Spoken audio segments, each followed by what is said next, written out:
Hello दोस्तों, आप सब जानते होंगे कि पहले ज़माने में हर शहर के हिसाब से एक जज होता था जिसको क़ाज़ी कहा जाता था। इसी तरह एक गांव का एक क़ाज़ी था। उसने अपने स्टूडेंट्स का इम्तिहान लेने के लिए उनके सामने एक केस रखा और उनको अपनी राय लिखने को कहा कि एक शख्स के घर में मेहमान आए, उसने उनकी इज़्ज़त की, एहतराम किया और अपने नौकर को भेजा कि मेहमानों के लिए खीर बनानी है, बाज़ार से दूध ले आ। मुलाजिम यानी नौकर दूध का बर्तन सर पर रख कर आ रहा था। ऊपर से एक चील गुजरी जिसके पंजों में सांप था। सांप के मुंह से जहर के ख़तरे निकले जो दूध के बर्तन में गिरे। मेहमानों के लिए खीर बनाई गई, मेहमानों ने खीर खाई तो सब मर गए। अब सवाल ये था कि इस सब वाक़े में कौन मुजरिम है, कौन गुनहगार है। तो पहले स्टूडेंट ने लिखा कि ये गलती नौकर की है, उसे बर्तन ढाँपना चाहिए था, इसलिए मेहमानों के क़त्ल का ज़िम्मेदार नौकर है और उसे सज़ा दी जाए।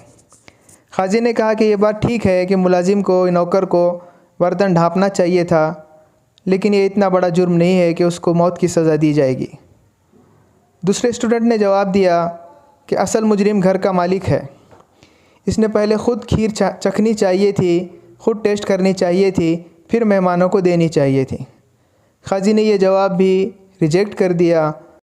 दोस्तों, इससे पहले कि हम आगे बढ़ें, अगर आपने हमारा चैनल अभी तक सब्सक्राइब नहीं किया है तो हमारा चैनल सब्सक्राइब करें, इस वीडियो को लाइक करें, शेयर करें। तीसरे स्टूडेंट ने कहा कि ये एक एक्सीडेंटल केस है, मेहमानों की क़िस्मत में मरना था, इसमें से किसी को कसूरवार या सज़ा नहीं दी जा सकती।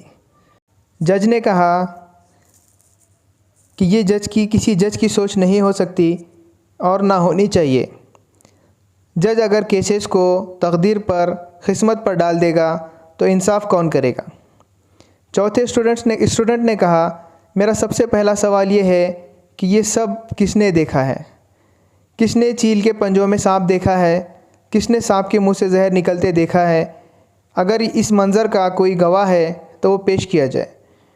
अगर इसका जो गवाह नौकर है तो वो नौकर मुजरिम है, और इसका गवाह मालिक है तो ये मालिक मुजरिम है, और अगर कोई गवाह नहीं है तो जिसने ये कहानी बनाई है वो क़ातिल है। जज ने चौथे स्टूडेंट को शाबाशी दी, वाह वाह की और उसको अपना नायब बनाया।